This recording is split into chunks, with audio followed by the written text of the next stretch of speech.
팩제 제8대왕 고이왕은으로 제2기간은 약 234년에서 286년으로 알려져 있고, 고이왕은 백제의 초기왕 중에서 백제의 국가체제를 정비하고 강력한 중앙집권적 왕권을 확립한 왕으로 평가받습니다. 고이왕은 국가체제를 강화하기 위해 관직체계를 정비하고 법령을 제정하였습니다. 특히 관복제도를 도입하여 신하들의 위계를 명확히 하고 중앙정부의 권한을 강화하는 데 힘썼습니다. 고이왕은 군사력을 강화하고 주변 지역으로 영토를 확장했고, 한강 유역을 중심으로 한반도 중부 지역을 장악하며 백제의 세력을 크게 키웠습니다. 주변 국가들과 외교 관계를 적극적으로 구축하며 고구려와 신라와의 관계를 조정하고 중국의 위나라와도 교류를 시도했습니다. 고이왕 시기에 백제는 문화적으로도 발전했습니다. 중국의 문물을 적극적으로 받아들이고 불교를 수용하여 백제 문화의 기틀을 마련하였습니다. 고이왕은 백제가 초기 부족 연맹체에서 강력한 중앙집권 국가로 발전하는 데 중요한 역할을 한 왕입니다. 그의 통치하에 백제는 정치, 군사, 문화적으로 크게 성장하였으며 후대의 백제 발전에 중요한 기반을 마련하였습니다. 고이왕의 정책과 업적은 백제가 한반도 남부의 강국으로 자리 잡는 데 기여하였습니다. 백제 제9대왕 채께왕이 제2기간은 286년부터 298년까지입니다. 채께왕은 선왕인 고이왕의 뒤를 이어주게 하였고, 당시 백제는 고이왕의 강력한 중앙집권화 정책과 영토 확장으로 국력이 강성해져 있었습니다. 채께왕은 이러한 기틀을 바탕으로 백제를 다스리게 되었습니다. 채께왕은 선대 왕들이 구축한 중앙집권 체제를 유지하며 내정을 안정시키는 데 주력했으며, 그는 법과 질서를 강화하고 백성들의 삶을 안정시키기 위한 다양한 정책을 시행했습니다. 채께왕 시기에는 고구려 및 주변 소국들과의 갈등이 있었지만 대규모 전쟁보다는 국방을 강화하고 주변국과의 관계를 유지하는 데 집중했습니다. 중앙집권 체제를 강화하고 지방 세력을 통제하는 데 주력했습니다. 이를 통해 백제의 국력을 더욱 안정화시켰습니다. 채께왕 시기 백제는 중국과의 교류를 지속적으로 이어갔으며 이를 통해 선진 문물을 받아들여 문화와 기술의 발전을 도모했습니다. 채께왕은 298년에 사망했으며 그의 사망 후 분서왕이 왕위에 올랐습니다. 채께왕의 통치가 백제의 안정과 발전에 중요한 기여를 했다는 점에서 그의 사망은 백제 역사에서 중요한 전환점으로 여겨집니다. 백제의 제10대왕 분서왕이 제2기간은 298년에서 304년까지였습니다. 분서왕은 차덕과는 다른 독특한 이름으로 백제 역사에서 등장하는 왕 중 비교적 덜 알려진 인물입니다. 그는 백제의 왕권을 유지하며 나라를 다스렸습니다. 당시 백제는 주변 국가들과의 군사적 충돌과 내부 정치적 안정에 힘을 기울이고 있었으며 중국과의 교류도 이어지고 있었습니다. 분서왕은 국력의 안정을 위해 농업과 상업의 발전에 힘썼으며 특히 수도를 중심으로 한 경제적 기반을 강화하며 백제의 내정을 안정시키려 노력했습니다. 주변 국가들과의 관계를 안정적으로 유지하기 위해 노력했으나 그의 제2기간 동안 큰 전쟁이나 외교적 사건은 기록되지 않았습니다. 분서왕 시기 백제의 역사 기록은 다른 시기에 비해 다소 부족합니다. 이로 인해 그의 구체적인 통치 활동이나 업적에 대한 정보는 제한적입니다. 다만 왕권을 유지하며 다음 왕에게 안정된 국가를 물려준 점에서 그의 통치가 중요합니다. 분서왕의 뒤를 이어 그의 동생인 비류왕이 즉위했습니다. 비류왕은 백제의 영토를 더욱 확장하며 백제의 전성기를 이끄는 기초를 다졌습니다. 그의 재위는 백제의 초기 역사에서 중요한 연결고리 역할을 하며 그의 통치는 이후 왕들이 더욱 강력한 왕국을 만들 수 있는 기반을 제공했습니다. 특히 후계자인 비류왕의 치세에 백제가 강성해질 수 있었던 점에서 분서왕의 내정 안정이 중요한 역할을 했다고 볼 수 있습니다. 백제의 제11대 왕 비류왕, 그의 재위기간은 304년부터 344년까지로 추정됩니다. 그는 백제의 역사에서 중요한 인물로 여겨지며 비류왕은 백제의 중앙집권적 체제를 강화하고 국력을 키우는 데 중요한 역할을 했습니다. 비류왕은 분서왕의 뒤를 이어 즉위하였습니다. 분서왕의 치세가 비교적 짧았던 것에 비해 비류왕은 장기간 재위하며 백제의 안정을 도모하고 국력을 확장하는 데 집중했습니다. 비류왕은 백제의 내정을 강화하고 중앙집권 체제를 공고히 하기 위해 다양한 정책을 펼쳤습니다. 그는 지방 세력을 통합하고 왕권을 강화하기 위해 중앙정부의 체계를 정비했습니다. 그의 통치 아래 백제는 정치적 안정과 함께 국가의 체제가 더욱 견고해졌습니다. 제2기간 동안 백제는 주변국과의 외교 관계를 유지하며 영토 확장에 나섰으며 특히 고구려와의 관계에서 군사적 긴장과 충돌이 있었던 것으로 보입니다. 고구려와의 경쟁 속에서 백제의 국력을 강화하고 주변 소국들을 폭속시키며 세력을 확장하였습니다. 비류왕 시대는 백제의 문화가 더욱 발전하는 시기로 불교와 같은 외래 문물이 점차 백제에 깊이 자리잡기 시작한 시기입니다. 이 시기에는 백제의 건축, 예술, 문학 등 다양한 분야에서 문화적 성장이 이루어졌을 가능성이 높습니다. 비류왕은 344년에 사망하였으며 그의 뒤를 이어 그의 아들 개왕이 왕위를 계승하였습니다. 비류왕은 백제의 정치적 안정과 발전에 중요한 기여를 한 왕으로 평가됩니다. 그의 치세 동안 백제는 내정과 외교, 군사적 측면에서 많은 발전을 이루었으며 그의 업적은 백제의 역사에서 중요한 위치를 차지합니다. 백제 제12대 왕 개왕의 재위기간은 344년에서 346년까지였습니다.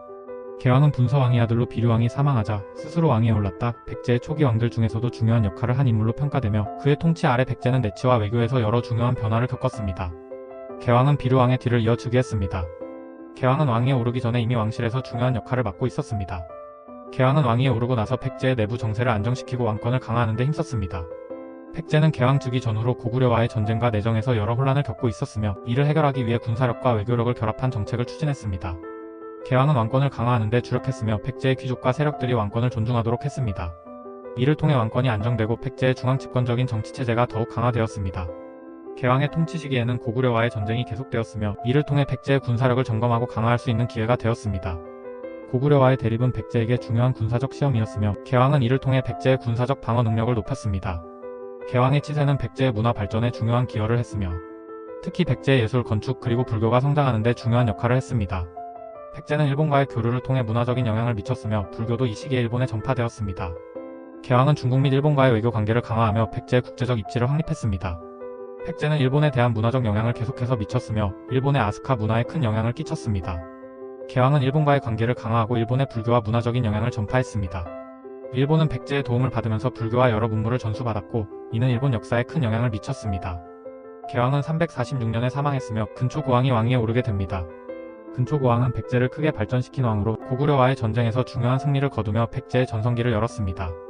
백제의 제13대 왕 근초고왕이 재위기간은 346년에서 375년까지입니다. 근초고왕은 백제의 전성기를 이끈 왕으로 그의 통치기간 동안 백제는 정치적, 군사적, 문화적 측면에서 큰 발전을 이루었습니다. 그는 백제의 역사에서 가장 중요한 왕 중 하나로 평가되며 그의 업적은 백제를 강력한 고대 국가로 만드는 데 중요한 역할을 했습니다. 근초고왕은 백제의 제12대 왕인 비류왕의 아들로 태어났습니다. 그는 어린 시절부터 왕위를 계승할 준비를 했으며 그의 아버지 비류왕의 후계자로서 백제의 지도력을 이어받았습니다. 근초고왕은 346년에 왕위에 오르며 백제의 강력한 중앙집권적 국가로 발전시키는 데 중요한 역할을 했습니다.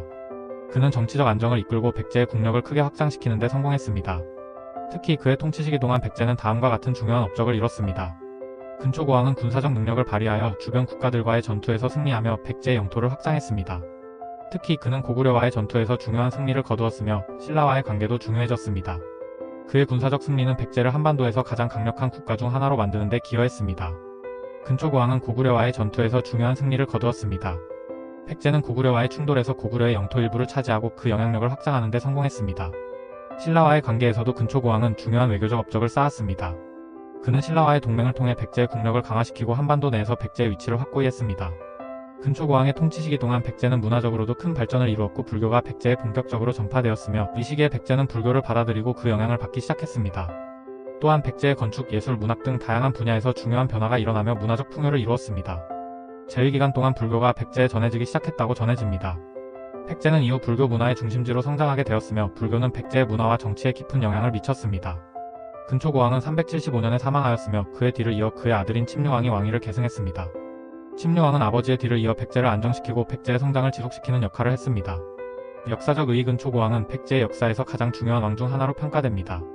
그의 통치 기간 동안 백제는 군사적, 정치적, 문화적으로 많은 성과를 이루었으며 백제의 전성기를 열었습니다. 그는 또한 백제의 외교적 관계를 잘 관리하여 고구려와 신라 사이에서 백제의 위치를 확고히 했습니다.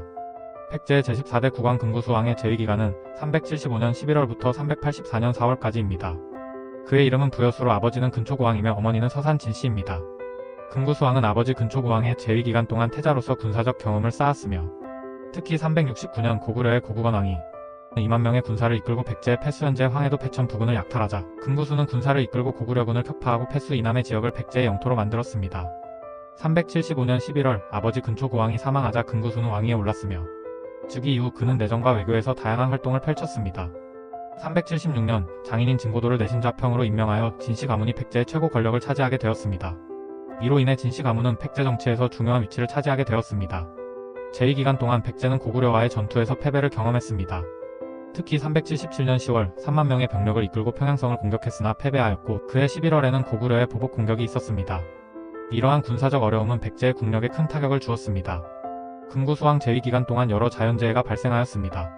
379년 4월에는 하루 종일 흙비가 내렸고 380년에는 전염병이 크게 유행하였으며 382년 봄에는 가뭄이 들어 백성들이 굶주려 자식을 파는 상황까지 발생하였습니다. 이러한 재해들은 백제 사회에 큰 영향을 미쳤습니다. 384년 4월 근구수왕은 재위 10년 만에 사망하였으며 그의 뒤를 이어 아들 침류왕이 왕위를 계승하였습니다. 근구수왕은 아버지 근초고왕의 업적을 이어받아 백제의 전성기를 유지하려 했으나 고구려와의 전투에서 패배와 자연재해로 인해 백제의 국력에 어려움을 겪었습니다. 그의 통치기간은 백제 역사에서 중요한 전환점을 나타내며 이후 백제의 정치적, 군사적 상황에 큰 영향을 미쳤습니다. 백제의 제15대 국왕 침류왕의 재위기간은 384년 4월부터 385년 11월까지입니다. 그의 이름은 부여침류이며 아버지는 금구수왕, 어머니는 진고도의 딸 아이부인입니다. 침류왕은 384년 4월 아버지 금구수왕의 뒤를 이어 왕위에 올랐습니다. 그의 재위기간은 짧았지만 불교의 전파와 국가의 문화적 발전에 중요한 영향을 미쳤습니다. 재위기간 동안 백제의 불교가 처음 전해졌습니다. 384년 9월 동진에서 호승 마라난타가 백제로 들어왔으며 왕은 그를 궁궐로 초청하여 예우하였습니다. 이로써 백제의 불교가 전파되었으며 이후 백제는 불교 문화의 중심지로 성장하게 되었습니다. 또한 침류왕은 385년 2월에 한산의 사찰을 창건하고 10명의 승려를 출가시키는 등 불교의 발전을 지원하였습니다. 침류왕은 385년 11월에 사망하였으며 그의 뒤를 이어 동생 진사왕이 왕위를 계승하였습니다. 침류왕은 재위기간이 짧았지만 백제의 불교를 전파하고 사찰을 건립하는 등 문화적 발전에 중요한 기여를 하였습니다. 이러한 업적은 백제 역사에서 중요한 전환점을 나타내며 이후 백제의 문화와 사회에 깊은 영향을 미쳤습니다. 백제의 제16대 국왕 진사왕의 재위기간은 385년부터 392년까지입니다. 그의 이름은 부여진사이며 아버지는 금구수왕, 어머니는 아이부인입니다. 진사왕은 침류왕의 동생으로 침류왕이 사망하자 왕위에 올랐습니다.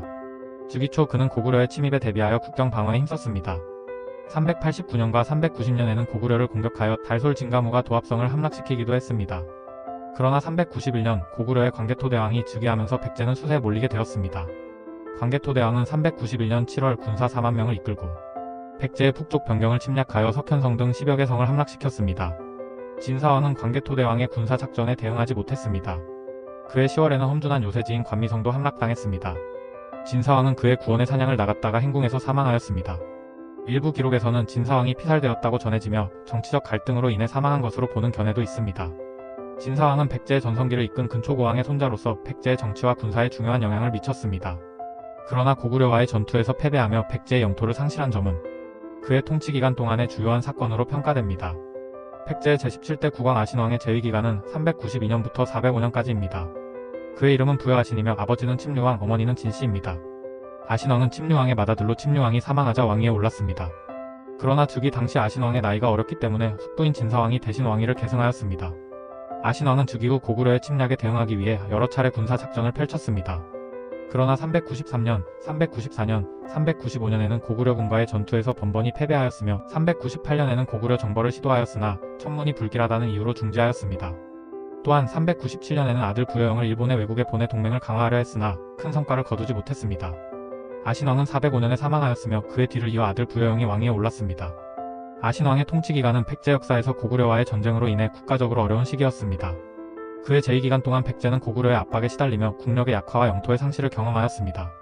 이러한 상황은 이후 백제의 멸망으로 이어지는 중요한 전환점을 나타냅니다.